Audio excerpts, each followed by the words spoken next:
Yeah. Hare Krishna, Krishna Krishna, Hare Hare, Hare Hare Rama, Hare Rama, Rama Rama, Hare Hare. Hare Krishna, Hare Krishna, Krishna Krishna, Hare Hare, Hare Hare, Hare Rama, Hare Rama, Rama Rama, Hare Hare. Hare Krishna, Hare Krishna, Krishna Krishna, Hare Hare, Hare Rama, Hare Rama, Rama Rama, Hare Hare. Hare Krishna, Hare Krishna, Krishna Krishna, Hare Hare, Hare Rama, Rama Rama, Hare Hare. All right, Hare Krishna, Mataji's Dandavat Pranam Jai Prabhupada again. My apologies for joining late. I'd like to welcome Dheer Madhavi Mataji, Garima Mataji, Priyanka Mataji, Preeti Radhika, Sonal Mataji, Sutapa Mataji, and Sonia Mataji here.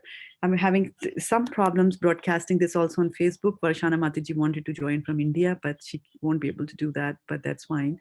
Archana Mataji says she'll join us momentarily, but that's fine. We will go ahead and start with the Mangalatram prayers. All participants are muted and they can unmute themselves. Om Jnana-timarandhasya Jnananjana Shalakaya Chakshurunmilitam Yena Tasmai Shri Gurve Namaha Shri Chaitanya Manobhishtam Sthapitam Yena Bhutale Swayam Rupa Kada Mahyam Dadati Swapadantikam Vandeham Sri Guru Shri Yuta Padkamalam Sri Gurun Vaishnavamscha Shri Rupam Sagrajatam Sahagana Raghunatanvitam Tam Sajivam Sadvaitam Savadhutam Parijana Sahitam Krishna Chaitanya Devam Shri Radha Krishna Padan Sahagana Lalita Shri Vishakhanvitamscha He Krishna Karuna Sindhu Dinabandho Jagatpate Gopesha Gopika Kanta Radha Kanta Namastute Tapt Kanchana Gaurangi Radhe Vrindavaneshwari Vrishubhanu Sute Devi Pranavami Hari Priya Vanchukalpatarubhyascha Kripa Sindhubhya Evacha Patita Nam Pavanebhyo Vaishnavebhyo Namo Namaha Jai Shri Krishna Chaitanya Prabhu Nityananda Shri Advaita Gadadhar Shivasadi Gaur Bhaktavinda Hare Krishna Krishna Krishna Hare Hare Hare Rama Rama Rama Hare Hare Narayanam Namaskritya Naram Chaiva Narottamam Devim Saraswatim Vyasam Tato Jayam Mudirayet Om Namo Bhagavate Vasudevaya Om Namo Bhagavate Vasudevaya Om Namo Bhagavate Vasudevaya. So today we are going to read from Srimad Bhagavatam, first canto, 7th chapter, and the verse number is 25, which has appeared on your WhatsApp. If you can check up and confirm.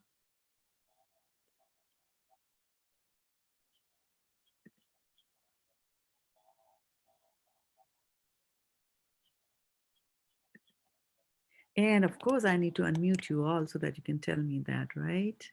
It's a good idea to unmute you. All participants are unmuted. We got it. Okay, so let's go there. So the situation here is that Ashwathama has released a Brahmastra, and it's coming towards Arjun, and Arjun is praying to Krishna. So this is from the series of prayers that Arjuna is offering. And Srimad Bhagavatam is there. There are lots of prayers in Srimad Bhagavatam for many situations. And most of the situations are when the devotees are in dire condition. So they are praying to the Lord. But sometimes they also see the Lord. And when they see the beauty, they immediately, burst out into beautiful prayer. So those kind of situations are also there coming up in the Bhagavatam. So Bhagavatam 1:7-25. Tathayam chavataraste bhuvo bhara jihishaya swanam chananya bhavanam anudhyanaya cha sakrit. Synonyms: tatha, thus, ayam, this, cha, and, avataraha, incarnation, te, your, bhuvaha, of the material world, bhara, burden, jihirshaya, for removing, jihirshaya, swanam, of the friends, cha, ananya bhavanam, and of the exclusive devotees, anudhyanaya, for remembering repeatedly, dhyanaya, anudhyanaya, for remembering repeatedly. Anu means step by step, to follow. So you think once, remember once, and then you follow that with another thought, and you follow that with another thought. So anu dhyanaya, constantly you're remembering him. Cha is in, and asakrit is fully satisfied. Right? So let's see what Arjun is trying to convey in these words. The translation is, thus you descend as an incarnation to remove the burden of the world and to benefit your friends, especially those who are your exclusive devotees and are constantly wrapped in meditation upon you. Purport by Srila Prabhupada, Srila Prabhupada ki jai. It appears that the Lord is partial to his devotees. Everyone is related with the Lord. He is equal to everyone, and yet he is more inclined to his own men and devotees. The Lord is everyone's father. No one can be his father, and yet no one can be his son. His devotees are his kinsmen, and his devotees are his relations. This is his transcendental pastime. It has nothing to do with mundane ideas of relations, fatherhood, or anything like that. As mentioned above, the Lord is above the modes of material nature, and thus there is nothing mundane about his kinsmen and relations in devotional service. So the beautiful part has come here, that Arjuna has started to talk about the incarnations of the Lord. He has brought that concept up. And this is something that always pleases us, right? When we start talking about incarnations of the Lord. So can somebody give me some examples of incarnations of the Lord?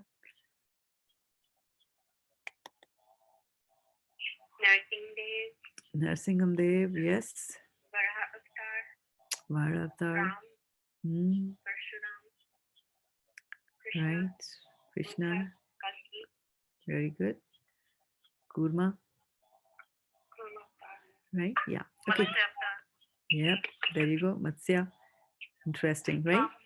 Vaman. Very good. Very good. Okay. Good.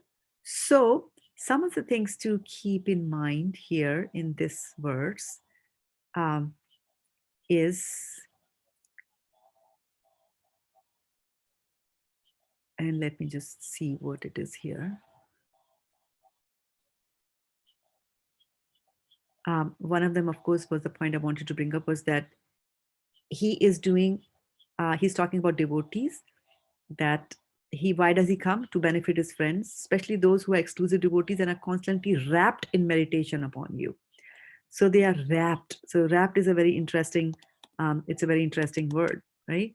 And what wrapped basically means, that you are being carried away and you are transported to some other place. So when you sit and listen to Krishna Katha, that is what happens, because you get carried away into the transcendental world like that, right?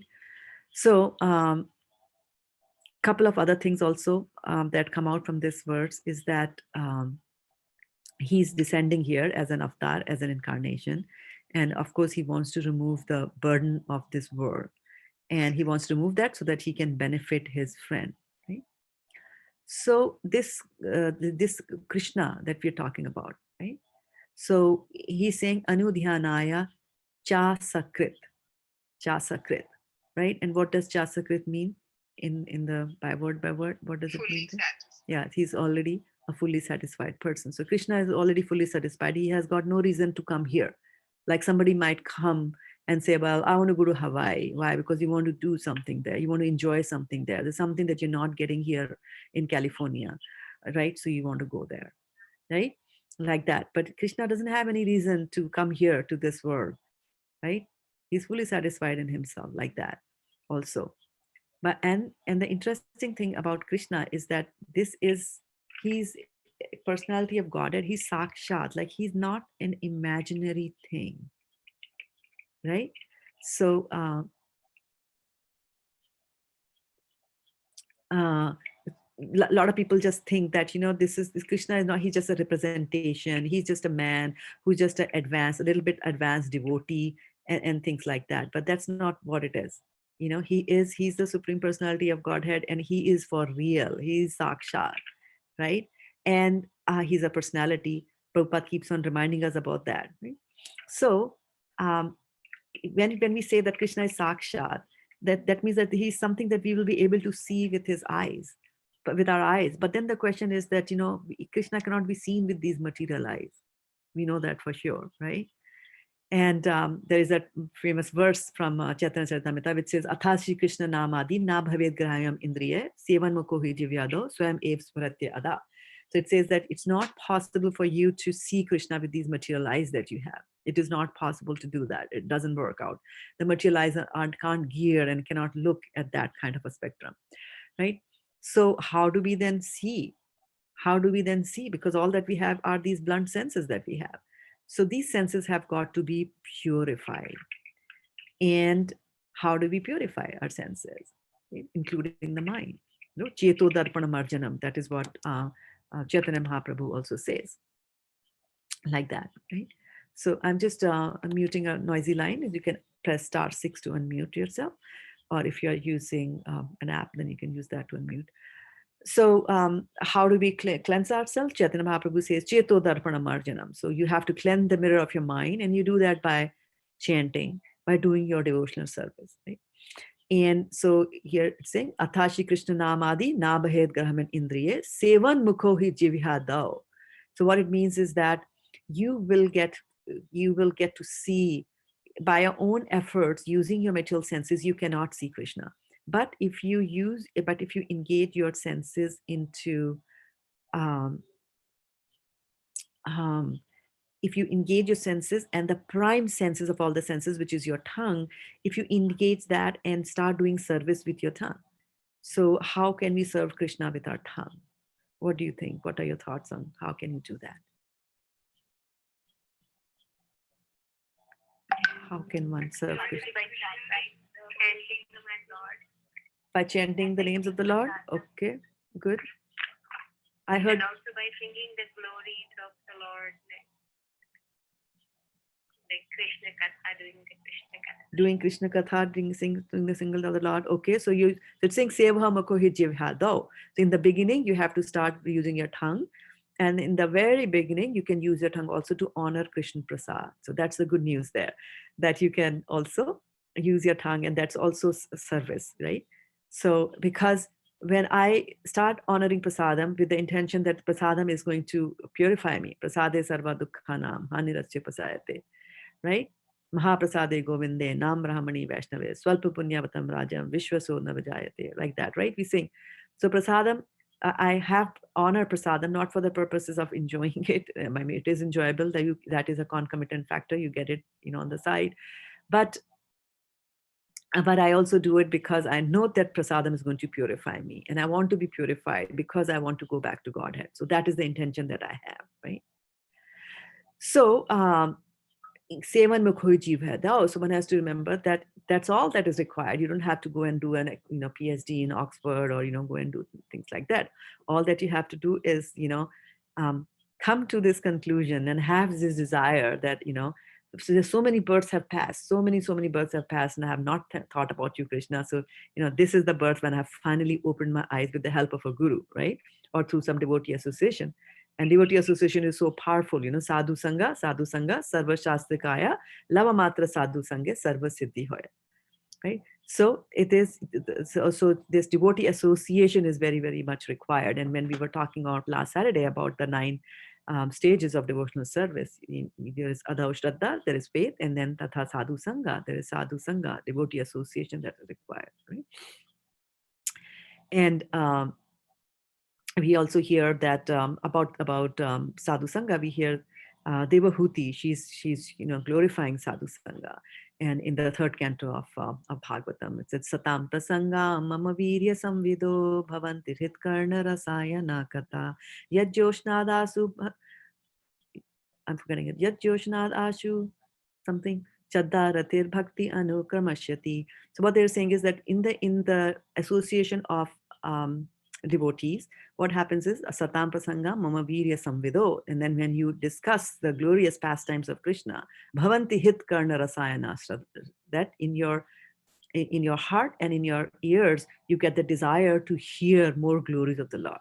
Bhavanti Hit Karna Rasayana Kata. Jad Joshnat Asu Vartamani Shraddha Ratir Bhakti Anukramashyati.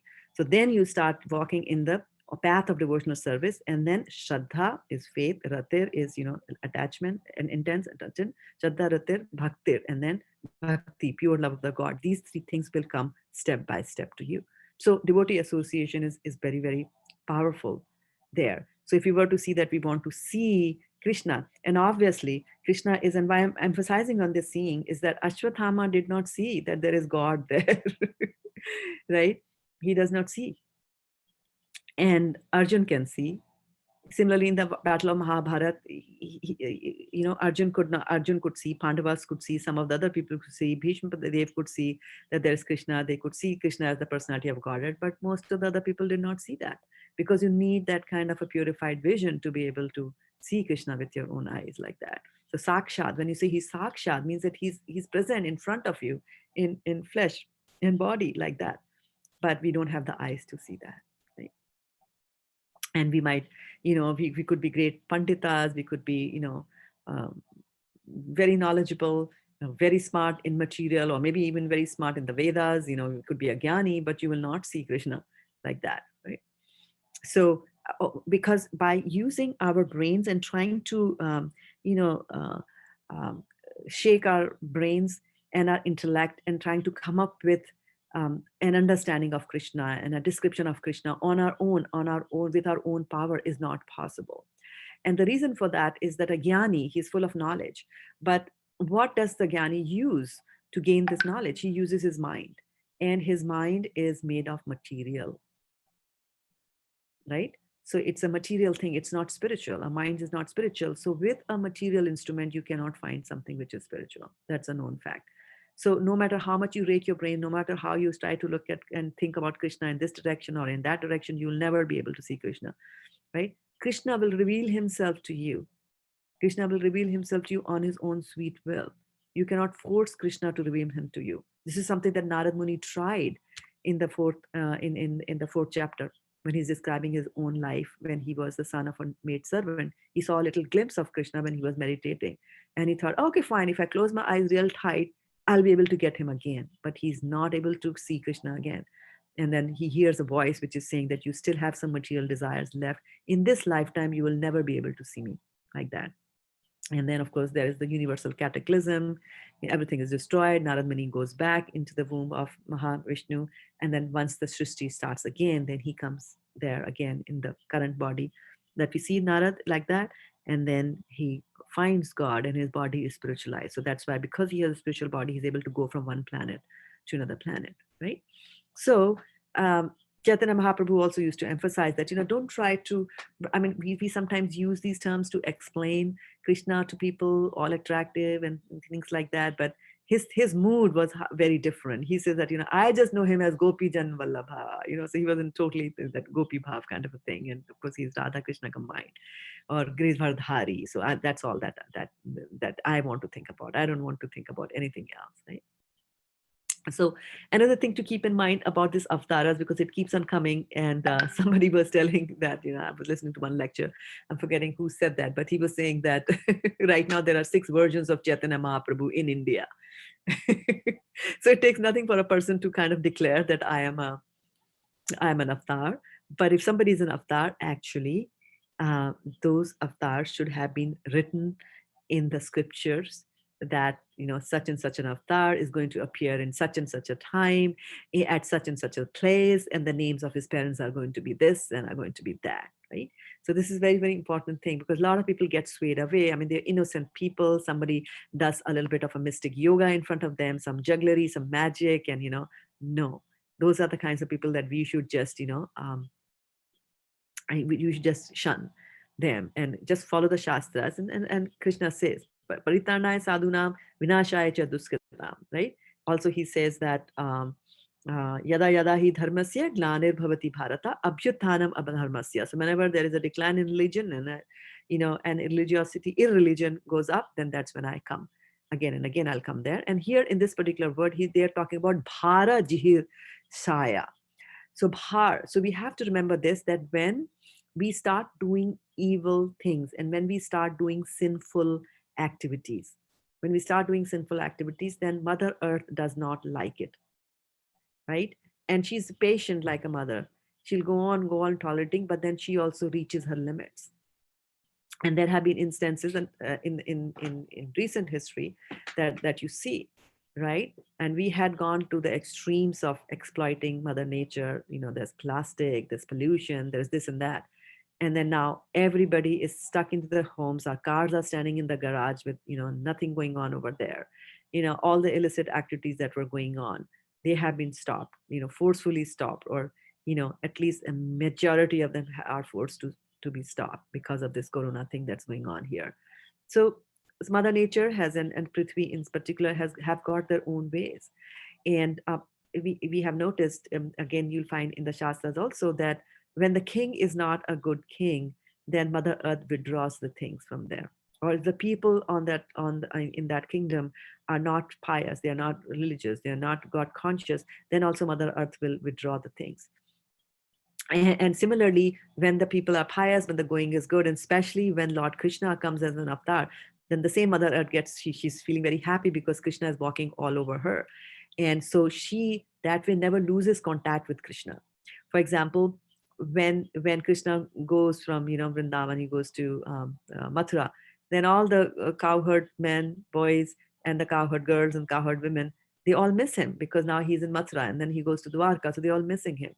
But Mother Earth doesn't miss him ever, because whether Krishna is in Dwarka, whether he's in Vrindavan, whether he's in Gujarat, wherever Dwarka, wherever he is, he's still stepping on her. So that way, she never misses him. And then also during the time when Lord Ramchandra was there, we read in the Ramayana, and more recently when Krishna was there, then the earth actually starts to give more produce. The trees will be laden with more fruits, and the seasons will be more pleasant, and the harvest will be abundant, and things like that. Mother Earth will do that. And then if you are sinful, then she will withdraw everything towards the center of the earth. So that's why now when we have to do the mining, if we have to do mining, etc., for things, people have to go very deep into the earth to bring it. And earth takes them in because she doesn't want the sinful people to have them. But the sinful people are so sinful that they'll continue to dig deeper and deeper and deeper. And as a consequence of that, Shastra says that we get earthquakes like that. So even in the times of Prithu Maharaj, who's actually another incarnation of the Lord, even in his time, the earth was unhappy because of the way the people were behaving, and she took everything inside, and then Prithu Maharaj actually, got it out of her. So it's a very common thing for the earth to do that. We have to be mindful of what we are doing, and we have to be, uh, we have to understand that there is consequences to all the actions that we perform, and the consequences can come sooner, or the consequences can come later, right? But um, the consequences will come. So we have to make sure that we do not increase the burden on the earth, right? So we are a burden. If we are sinful, we are a burden. And then when it comes to sinful activities, we have to also remember that sinful activities are not just, not following the four regulative principles like that. I mean, of course, not following them are big activities on the wrong side. But even things like, taking more than what has been set aside as your quota, then you're labeled as a thief, because it was not your quota and you still took it like that. So we also become sinners if we are pack rats and we buy too many things and we keep them at a home like that. right? So the more people will become materialistic, the more the world becomes a burden. And then, to reduce the burden, there will be war. I mean, some like, I think 64 crores or 4 crores, I'm forgetting the name, most likely 64 crores people died in the Mahabharata. So you can imagine how much, how much, the burden was on earth. And actually for Krishna's avatar, Mother Earth had actually gone to Brahma to pray and say, please help me, I'm just suffocating from all these sinful people who are doing that. So similarly here now also, the killing of the animals, right, that's going on continuously, one after the other, one after the other, right? So it becomes very unbearable for the earth, and then Krishna will come because you require a bigger power. So then Krishna will come, and then Krishna will say, okay, fine, let's have a war. Or he might just say, okay, let's have Corona, like that. So not a blade of grass moves without Krishna's approval. So all that goes around us happens because, indirectly he's still involved in that. So he will do that. So that's what Arjun is actually, glorifying. He's glorifying that. And he's saying that, um, Krishna, you come here to remove the burden of the earth.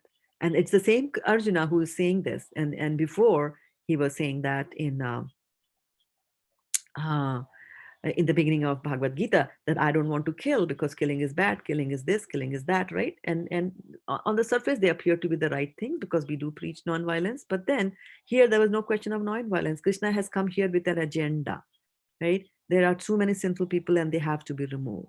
And he tells him that, that when he shows him the Vishwarup, they see him being killed. And Krishna then says that Nimitt Mata Bhava Savasachin, that you are just an instrument for me. So he will come here. This is all part of a big drama, nice, interesting, the Leelas. And the reason Krishna performs these Leelas is that it is through these Leelas that our minds get attracted to Krishna. Right? If there's a small child, how can you explain the philosophy of Bhagavad Gita to a small child? Right? The small child has to be explained in nice stories. He sees Hanuman as a devotee of the Lord, or he sees Krishna with the Govardhan, or he sees Krishna with the Kaliya, and all those kind of things. So the mind gets attracted more to these wonderful narrations, and we just go to arrange that, right? So when Krishna arranges, Krishna just arranges it, and we are just we are just his instruments and just going and doing those kind of things.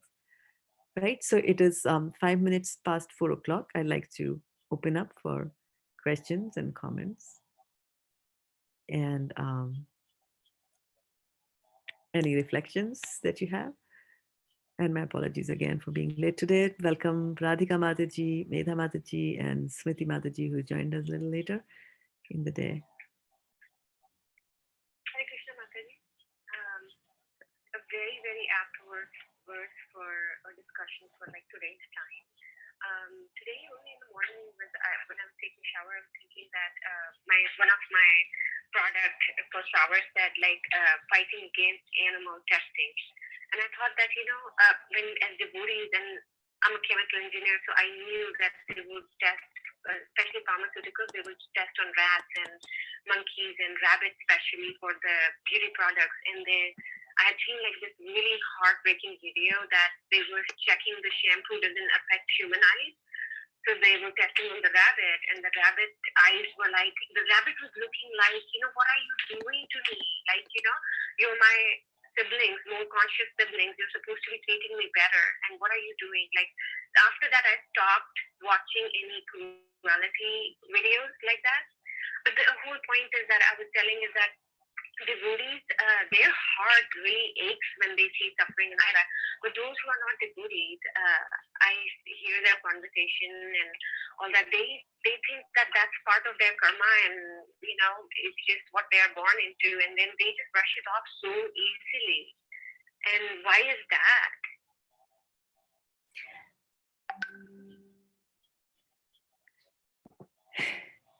That is Maya Aparita Jnana. Do they make their karma because of that ignorance, or they are shielded because they are ignorant? Repeat your question again so that I get the... Oh, yeah. So I was saying because they're so not... Can you please not bang baby for 3 seconds? Sorry about that. So do they get shielded because of their ignorance and they don't make karma, or because they're so indifferent to it, karma still affects them? Ignorance of the law is no excuse anywhere on this planet, and also in the law of karma. If you don't do it but you're still doing it, then you are still bound by the laws of karma.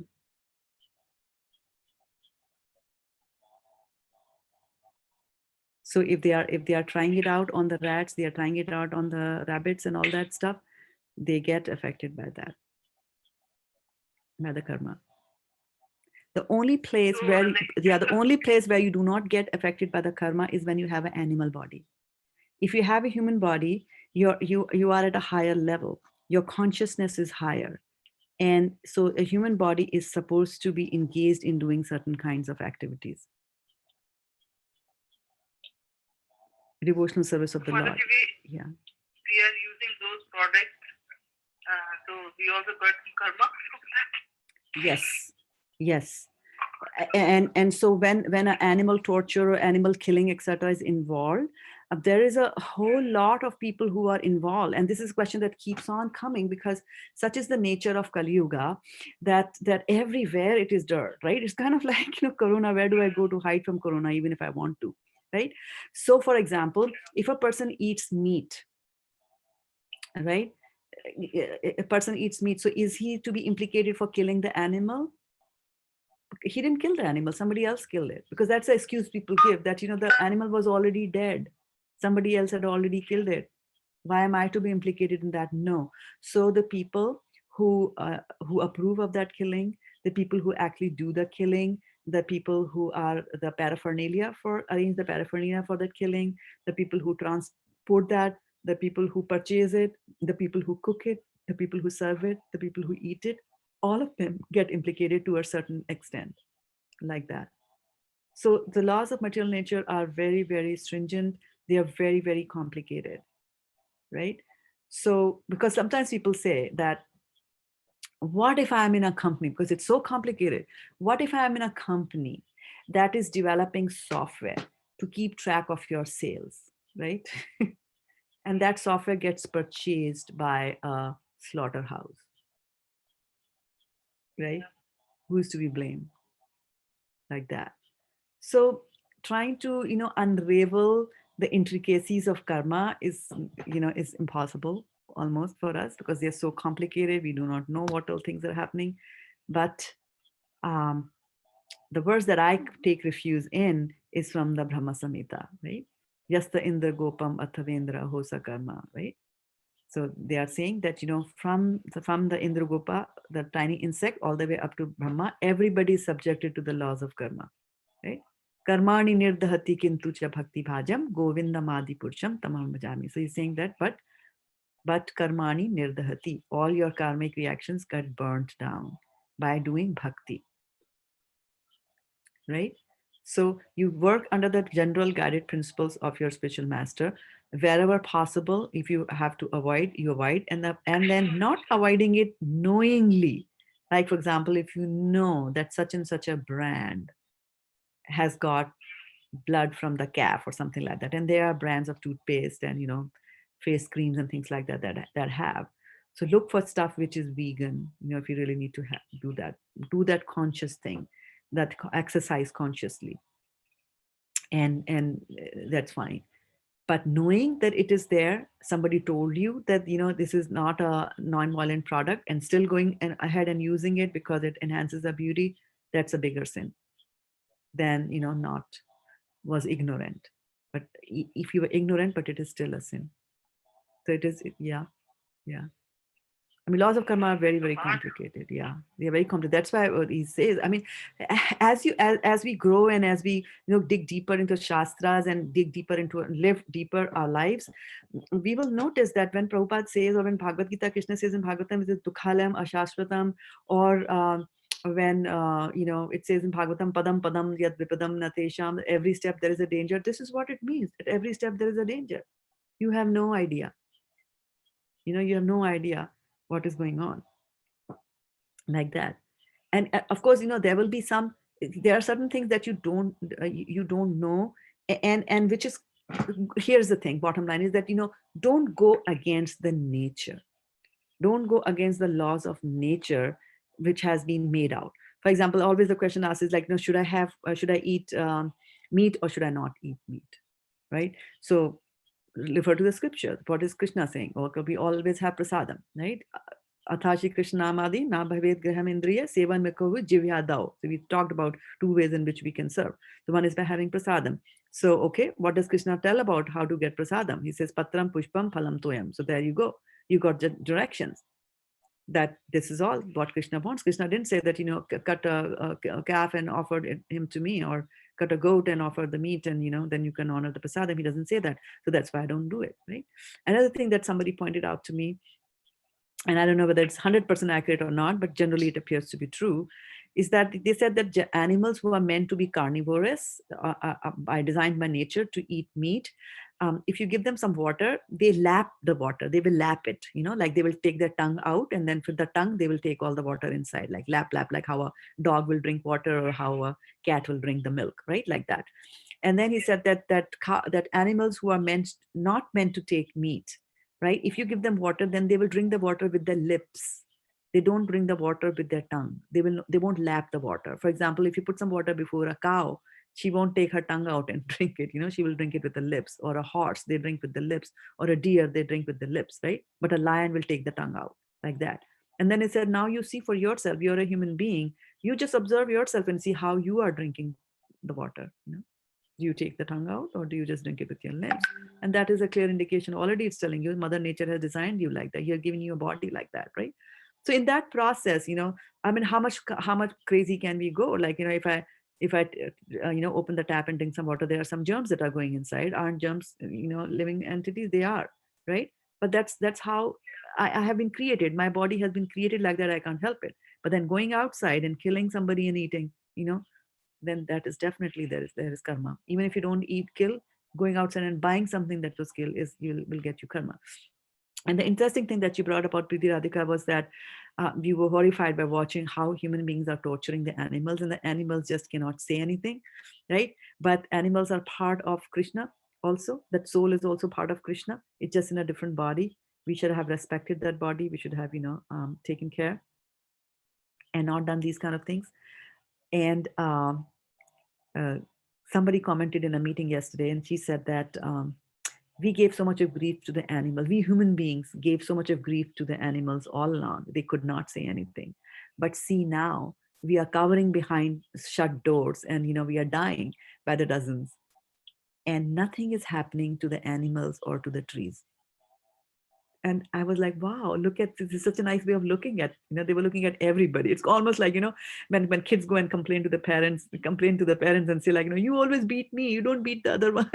Younger siblings normally say that you don't beat the other high or scold the older sibling, you always scold me. Even Krishna used to say that to Yashoda, right? With Balram. So they always do that. And suddenly at that time, that light bulb went in my head when, I was like, oh yeah, it's a whole big family. And now a certain section is taking the beating, from mother nature. And she's letting go of all the others because animals are there. They are just, nothing changed. I mean, nothing in their life changed because of the coronavirus, but our lives have just gone crazy because of that. Animals are happy now. They're coming out. Yeah, there you go. Pollution, yeah, Delhi. Yeah. I heard that in up north side that people who live close to Himalaya and all that, because of the pollution, they cannot see the Himalayas ranges. But now the sky is so clear, they can see the ranges from far. Yeah. And Yamuna River also getting better actually. We can see all the fishes and all that. It's amazing that this thing happened. One side it feels bad, definitely. It's a COVID for the man, for other side, Krishna is doing his part to save us or like save and planet. Yeah. Hare Krishna Mataji, I have one question. Go ahead, Meera. It's a follow-up to your answer to the previous question. Where does this idea of not thinking about the results of our action and kind of offering them to Krishna fall into that answer, because I thought that was the main message from Krishna about Karma Yoga, where he says, really don't focus on the results at all. You just keep doing your karma. And I do agree that, yes, we need to learn what's the good karma and, what is not, and then do accordingly. But as you said, it is so complicated mathematics or, some calculus problem to really know how this whole action reaction is working. I was thinking maybe that's why Krishna says, really don't think about that. You just do your best and offer it to me. So I just wanted to hear your thoughts, your insights into that. Yeah, it's about the direction. It's about the direction of the result, right? Whenever we are doing anything, where is the result aimed at? Mataji, I'm not sure what you mean by direction of the result. Who is the result supposed to affect? Well, I think it affects us. If we do bad karma, we have to suffer its consequences, and everybody involved in making that happen, just like how you were talking about all those products and whoever is serving or cooking or eating, preparing, all get, the corresponding reaction to that. Yeah, no, my question was, maybe I didn't put it across rightly, so I'll answer it. When we are doing something, for example, I'm going to give an interview because I want a better job, then the result will be obtaining a better job, right? And yes. Right? So for whose benefit is that? For whose benefit is that action being performed? For myself, right? So the result is directed towards me, right? And because it is directed towards me is where me or extensions of me, which would be my family, my society, my country, and so on and so forth, right? So because they are not directed towards Krishna, but are directed towards me and my extension, that is where all the hell breaks loose, because then I get so focused on the result because I want that result for my own enjoyment. And I'm afraid that I will lose it. Right? So that is why Krishna is saying that, don't do that. Don't go on that. Whatever you do, whatever you are doing, do it as an offering to me. And when you get into that mindset that what am I doing, it is something that I'm doing for Krishna, then the answers will come very straight. Okay, so here, should I cook meat? Okay, I'm cooking it because I'm cooking for Krishna. No, I can't do that. I'll let go of that.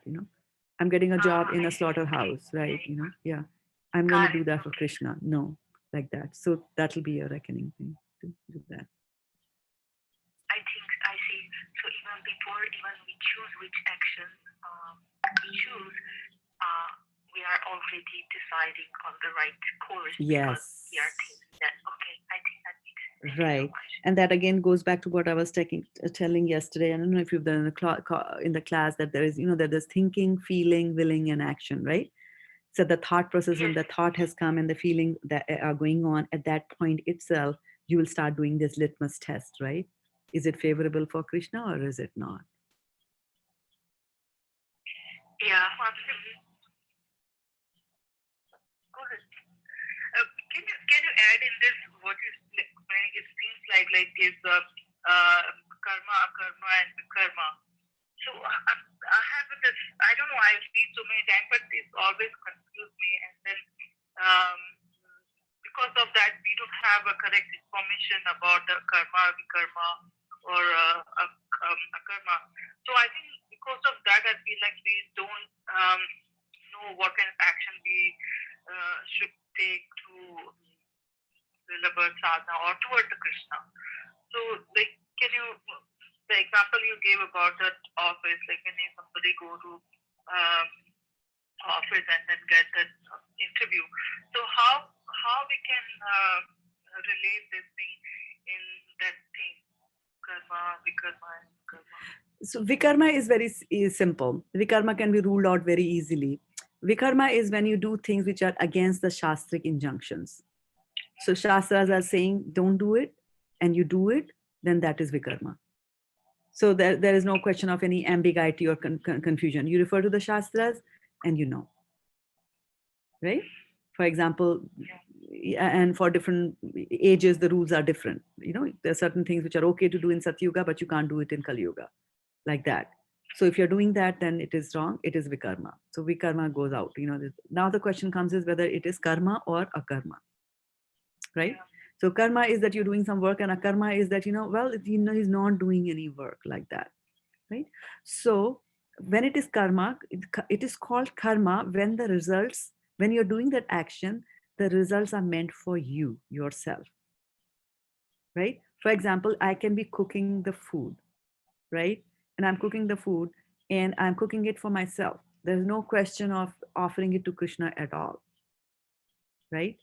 And so whatever I will get, as a result of eating that food it's whatever action I'm doing to cook that food is karma. And in order to get that food, if I had to do some, nasty business, then definitely I'm going to get it. I'm going to get the results of that. Why? Because the results were aimed towards me. That's why I was asking me that question. So where are the results aimed, right? So the results of that action are meant for me. So whatever you did to get the results, if they have their own sub result, then you will get that also. Right? On the other hand, if you are doing everything for Krishna, then, you don't get the results of that, because you're doing it. That's why he's saying, you give everything to me, and in that process the result will also get, and any side effects that you get, those effects are also taken care by Krishna only. I'm doing it for Krishna. Now, it is not that easy to say that I'm doing this for Krishna, because there are enemies of our mind, and lust, pride, anger, greed. So those kind of things are always there. That's why we say that padam padam yat vipadam na tesham. There is danger at every step. And um, so we might think that, okay, I'm doing this complete for Krishna, and doesn't matter if I do a little bit here, a little bit there, doesn't matter if I lied. But then what also happens is that as you're continuing to do all those things, then you could become famous. And when you become famous because of that, then you can get pride in yourself and forget that, whatever you're getting is that is coming because of Krishna's mercy and not because of your own doing. Because that line is very, very little. You could still be thinking karta ham iti manyate. You could still be thinking that, okay, I'm doing it for Krishna. That pride is still there, that I'm doing it for Krishna. Huh? It's pretty easy. We can say whatever Yes, we have yes. in my mind. We can just say, Yeah, oh, yeah. I'm doing for Krishna. So it is justified. Yeah. We have to be careful, like what you do is for Krishna, not for Yes. yourself. Yes, right. And that is why you see that we always need to have spiritual masters, and we need to have mentors around us who will tell us, because things vary from situation to situation. Answer will vary from situation to situation, from person to person, depending on the personality of the people involved, right? And the circumstances, like that. So, yeah.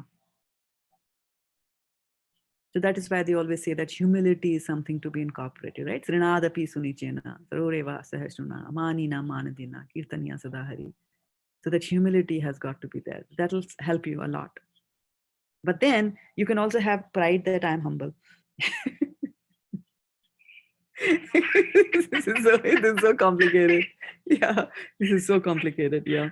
If you could just start liking that fact. Yeah. So how do you say, like, we are doing whatever we're doing for really for Krishna, not for ourselves?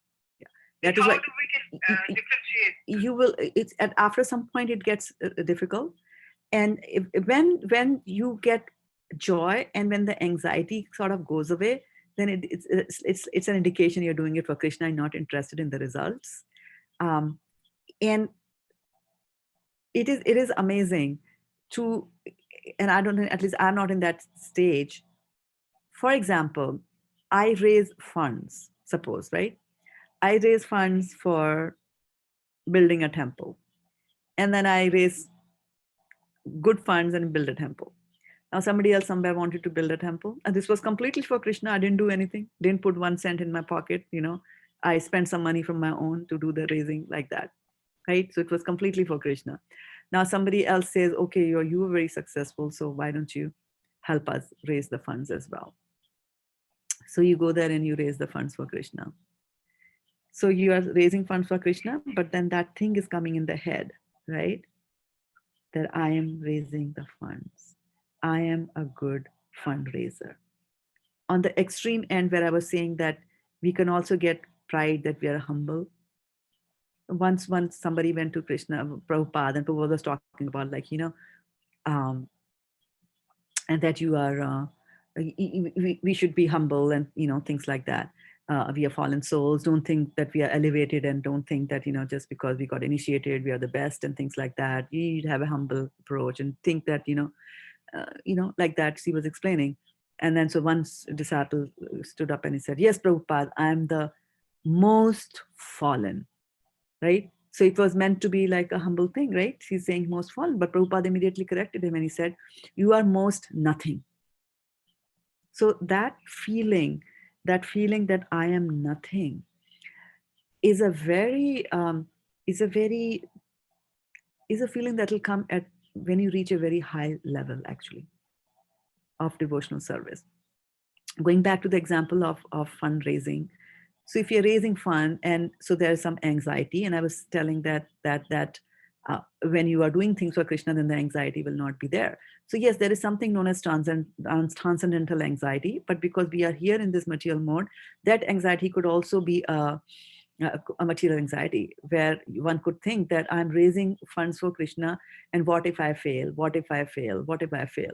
Then Krishna is Bhavda Grahi Janardhan. He will know what's in your heart.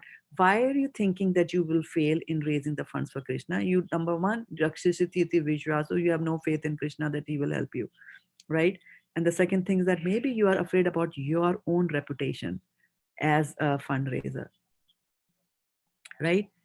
So things, yeah, so these kind of, dirt can come at any level, at any stage, and just completely do that. So to reach a stage where you say that I'm nothing, I'm just an instrument of Krishna, completely an instrument of Krishna, and that's what Arjuna did, right? And in the end, Arjuna even said that, whatever you will say, I will do. When Krishna said, okay, do whatever you want to do, then he said, no, whatever you will say, I will do. And then he did do that, right? He fought, he used all his skills, and he fought the war like that. So to reach that, says in Kunti Maharani also says, Tam akinchana, right? You have to become akinchana, which is, completely materially exhausted. And completely materially exhausted doesn't mean that your bank balance is zero, there's no rice in your rice bin, you ran out of atta, your groceries are done, gone over, your freezer is empty. Akinchana is not that. You could still, your house could still be full of everything, and you could still be feeling akinchana, right? I am nothing, I have nothing, because you see it in a very different light, that this all belongs to Krishna.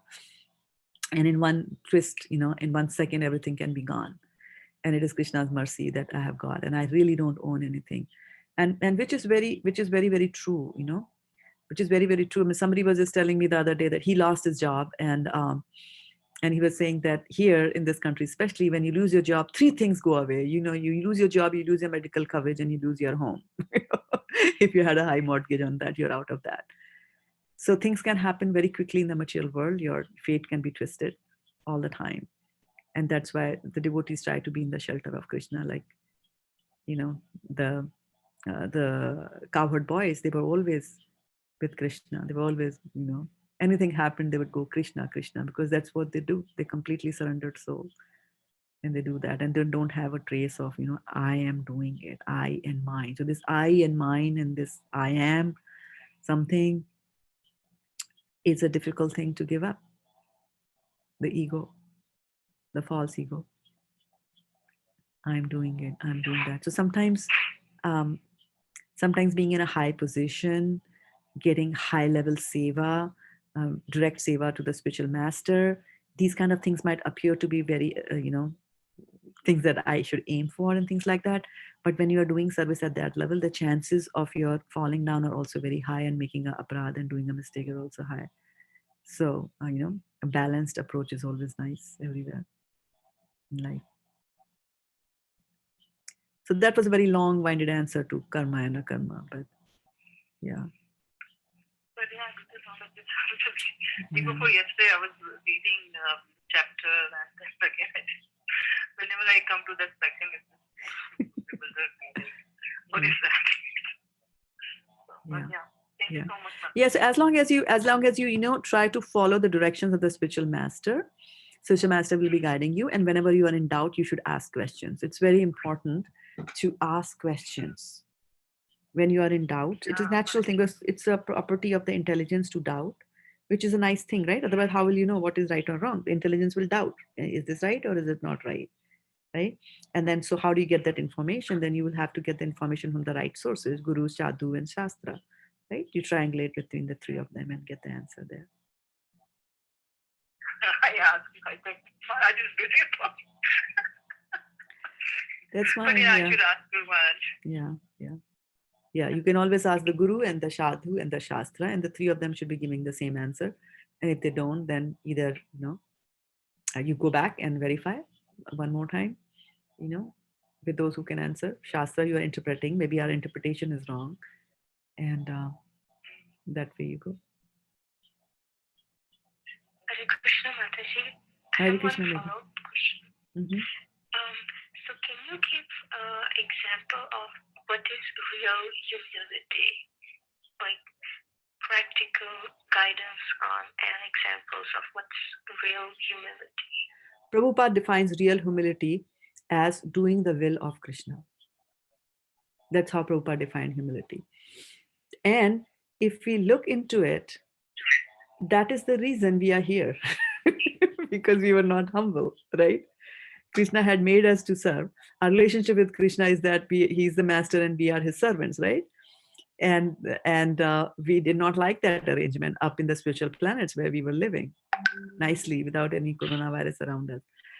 But now that we are here, right? Now that we heard, still we don't have any humility.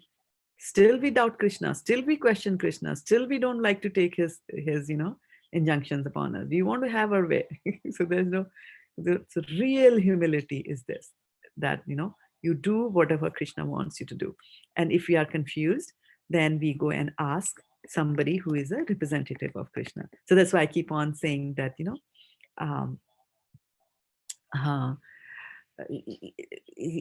that you should have a special master or some mentor that who can go and tell you on a case-to-case basis, right?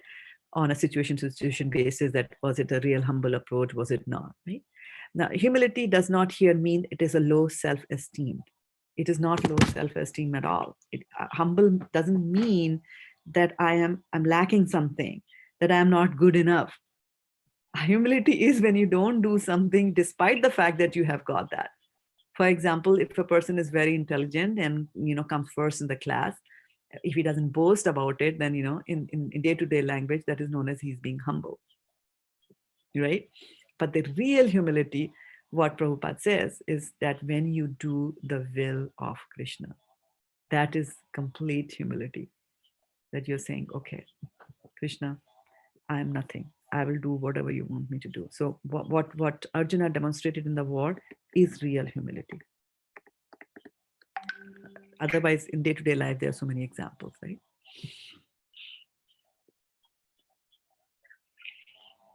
Yes, and I also find that it is hard to know in each instance what exactly is Krishna's will. Yes. To really know. I mean, we could go by general principles of morality and shastra, but in exact every situation to be precise. Yes. So then how do we that's why you have that's why you'll have mentors. That's why you have mentors. You'll have a spiritual master.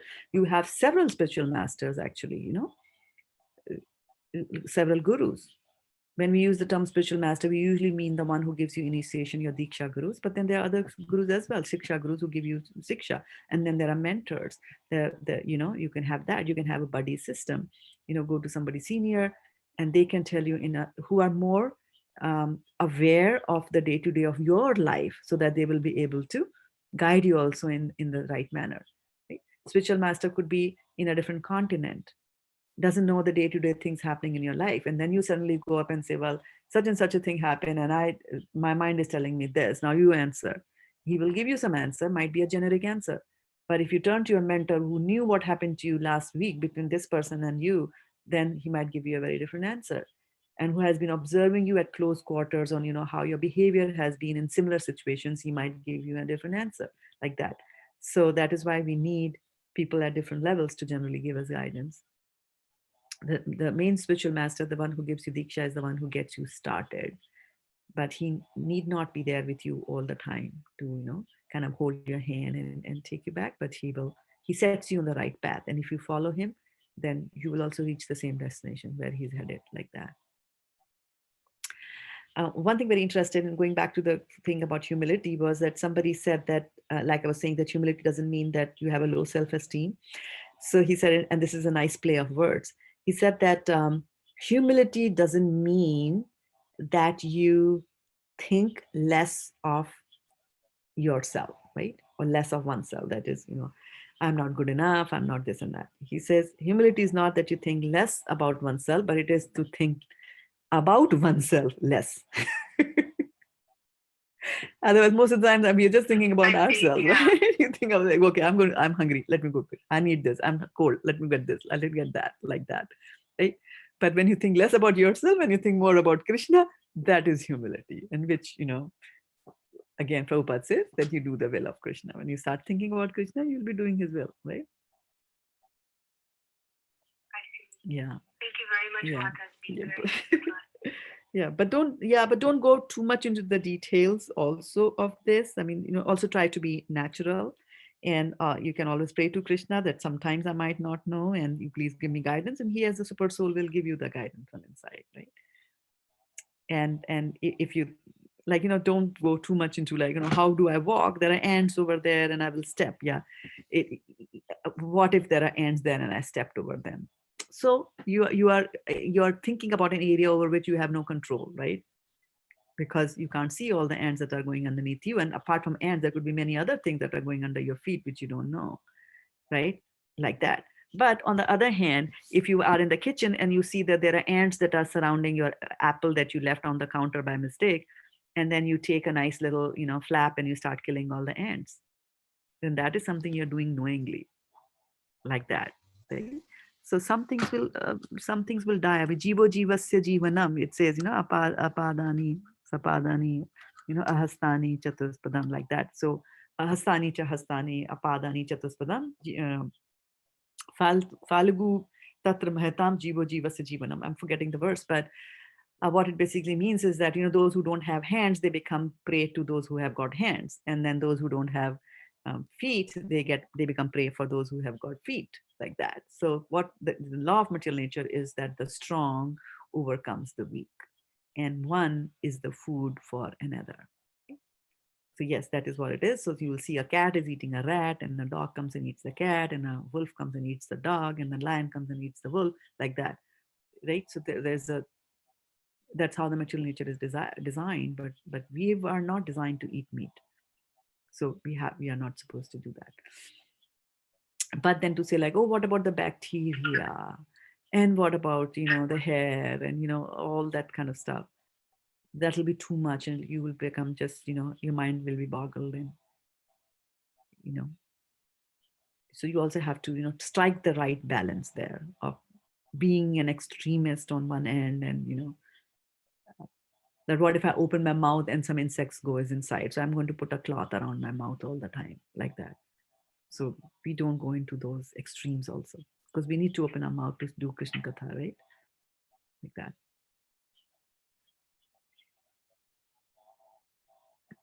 Thank you, Mataji, very much. You are welcome. And any other thoughts and reflections? Yeah, Hare Krishna. Hare Krishna, Mataji. Dandavat pranam. Dandavat pranam, Archana. Mataji, I have a question. Like you said, right?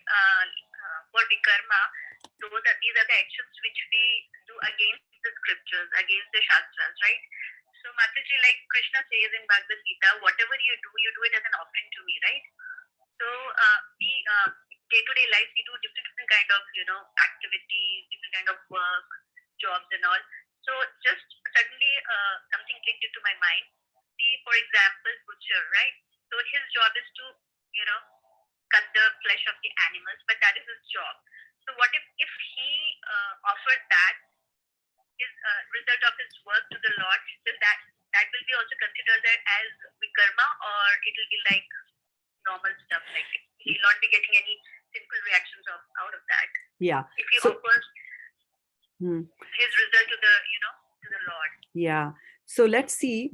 First, let us see how is he going to offer the results to the Lord. So let's go into that. How will he offer?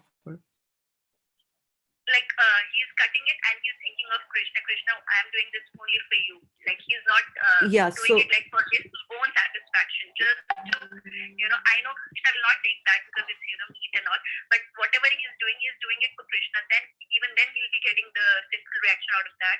Yeah. So the important thing to do to understand over here is that it's not just the thought that I'm doing this for Krishna. If Krishna comes and says, yeah, you please cook some goat for me, and if because of that he's cutting the goat pieces, then that's fine, absolutely fine to do, right?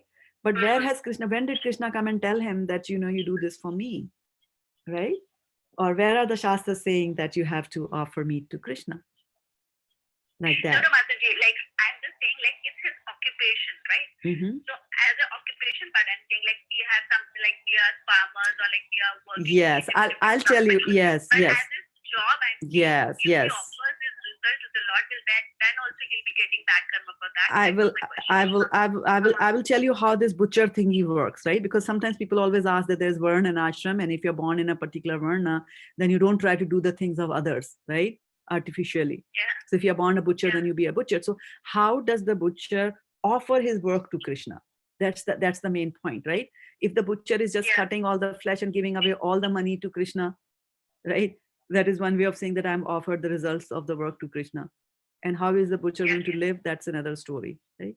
The only way, and then, and then Narad Muni actually talks about that. And Narad Muni actually talks about that in the Srimad Bhagavatam. And then he says that it's a very nice thing. He says that he gives example of an agricultural field. And if he says that if you cultivate that field again and again, right, then the power of its production will decrease. And that's why we have crop rotation, right? Like, for example, if you grow wheat, then wheat will take away certain elements from the earth. And then so the next crop will not be wheat again. You will grow something else like legumes or something like that. So they will give back to the earth. And then next year again, you grow wheat, and then the year after that, you again grow some legumes and things like that, right? So wheat, dal, like that. They do crop rotation. I'm not a botanist, but general principle is like that. So then what is happening is that if you cultivate it again and again with the same thing, then after some time, when you throw the seeds onto the earth, onto that field, then they will be lost. They won't produce, right? And then he gives a very nice analogy. And what he says is that if there is fire, and then if you start putting little drops of ghee into the fire, right? Into the fire, then what will happen is that the fire will continue to burn as long as you're putting the ghee into that fire, okay? But if you overdo it, for example, if I take 2 buckets of ghee and pour it on the fire, what's going to happen? The fire is going to be extinguished, right? If you put more than a capacity, right? Like you take a little cup in which you have your milk, and in that cup you put a little bit of, you make some fire somehow, you put some camphor, and so a little fire is lit up there, and you start putting ghee on it, 1 drop at a time, and you can sit there for 1 full week, and the fire will keep on going.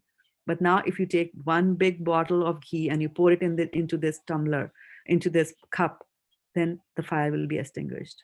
So similarly, he's saying that, sometimes overindulgence in our lusty desires will extinguish and mitigate the desires themselves. So this is how the butchers get over this thing. You like to kill? All right, we'll make you a butcher next janam.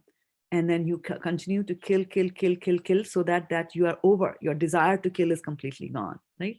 So that is why people become butchers, right? Now, when I'm doing all this, how do I offer the results of that to Krishna, right? Because I'm a butcher. I don't know how much I'm paid. And then I need the money to maintain my body, my family, and all that kind of stuff as well. So I can't give all the results of my work to Krishna. Some of them I have to keep as well, right? So the only way that that a butcher can really give, the results of his work to Krishna is to say that, Krishna, this act, because of this act, I know it's heinous. I know I'm not liking it, and I'm doing it still because by this process of doing it, this overindulgence that I'm doing, these desires themselves will go away so that I'll be purified and I'll be able to, serve you and, do devotional service to you, maybe in my next life, like that. Then you are really offering the results of that to Krishna.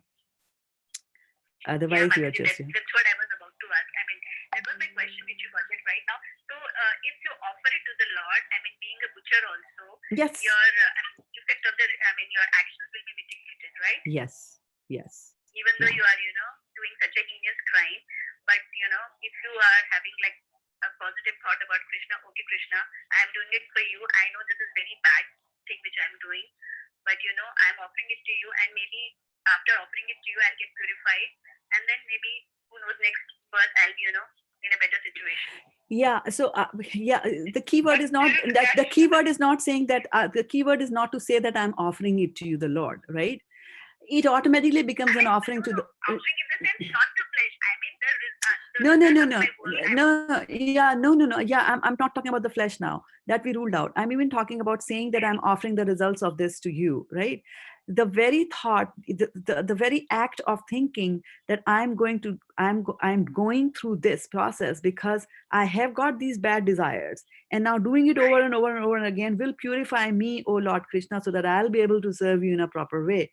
Itself is the offering to Krishna. You see, you don't have to necessarily use the clause there to say that, Krishna, I'm offering. Like, when we offer bhoga, we say, Krishna, I'm offering you, come eat this and things like that. So we don't have to necessarily say that. That process itself is an offering. The thought process itself is an offering. And Prabhupada says that, that is why, so we have these varna ashrams, right? But then we also have got those who are below these varna, the people who are below the shudras, right? Malechas and things like that, right? So those, they are there, and they are allowed to do sinful activities. They're allowed to enjoy the sinful activities fully. And the reason for that, he says, is that, that these activities, just by doing them, will become detestful to them. And I have seen that happen in my life. It was not an activity, it was very detestful to that person. It was not a detestful activity on a certain plane, in the sense that I had a friend, he was very fond of buying. In those days, there used to be cassettes. Music used to come in cassettes, and you'd have a cassette player, like it was a tape in a cassette form. And he had like 200 of them, and his thing was, only the latest movie has come and the latest songs are there, buy a cassette of that and add to his thing. And then one fine day, he woke up in the morning, he threw them all away. So what happens that you wake up one morning and you throw them all away? Now you're full. The desires have gone. The desires are left. So similarly, people who are born in lower classes, they are allowed to enjoy. Okay, you do your sinful activities. There are a chance that, you will, they will become detestful to them, and then you will now get an opportunity to be purified. Right. And now the next question that's going to come from you is that, what happened? So in that case, do they not incur any karma on that? Right? Again, laws of for doing that. But you see, even if they incur a little bit of karma, even if they incur little or large bit of karma, what has happened in this process is their tendency to do it.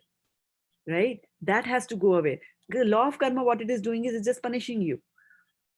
Right? So you did that, you got a punishment. You did that, you got a punishment. But and you will keep on doing it again. After the punishment is over, you will forget about it. And that is what the mind is. We were talking on Monday about mind, and we said that mind is very obstinate, right? So what's the obstinacy about the mind? The obstinacy about the mind is that the mind wants to go enjoy. So you go and do that act, and then you find that that act was not very enjoyable after all. But still, the mind is an expert at forgetting things. So then the mind will forget that in the end, it was not really that good, and will go back and do that same thing again and again and again. And that's obstinacy. So we keep on doing the same thing, like Prabhupada says in each Upanishad and Nectar Instruction 1 or 2, I'm forgetting. He says that a thief is there and you put him in jail, and he serves his sentence there in the jail, and then he comes out from the jail. He doesn't have a job. He doesn't have a money. What does he do? The first thing, he steals again, right? Why? Because the tendency has not gone. So just by punishment, the tendency might not go away, right? So idea is that because everything is happening because of the desire, if your desires can get fulfilled, then you will stop it. So either one is that let them overindulge in the desire, and then those desires will go away. The second is the purificatory process of somehow or other you can teach them. So that is why we go to the prisons and we distribute Bhagavad Gitas in the prisons also. So why do we do that? Right? So we do that because the people are there. The tendency to sin is not going to go away, and the tendency to sin will go away only by devotional service. Karmani nirdhati kintu cha bhakti bhajam. So how is all the karma burnt away? Right? It is because because of devotional service, you forego that tendency. That tendency goes away for you to commit sin. And then after that only can you do, you become pure of that. Otherwise it will be a cycle. You come, you have desires, you get beaten, you forget, you could do the same thing again, you get some beating again, and it's a cycle. So you have to come out of that cycle. That tendency to do that sin goes away. And Prabhupada gives a very graphic example. He says a man fond of illicit sex, he goes to the brothel houses and he contacts sexual diseases and he's in a lot of pain. And the doctor now starts to treat him, and then he says, okay, don't go to the brothel. And then of course he won't, because he's in pain. And he's cured after a few months, and then he's back at the brothel again. Why? Because the tendency to enjoy has not gone. The tendency to enjoy will go away.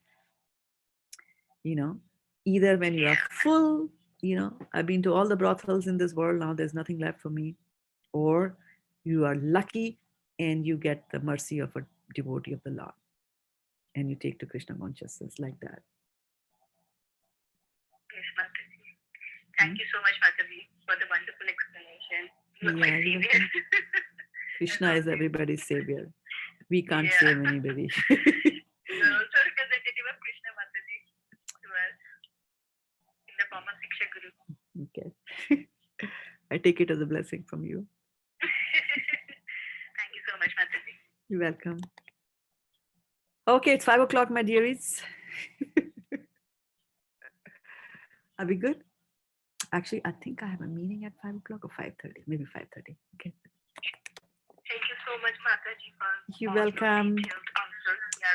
You're welcome. Yeah, tomorrow morning at 7 o'clock. Yeah, tomorrow morning at 7 o'clock sharp, we will be broadcasting how to make japa great again, how to chant the holy names of the Lord, which is a very good opportunity for us all to join the class online. And it will be followed by a class on Srimad Bhagavatam by Vaisheshika Prabhu. So please feel free to join. You're all invited.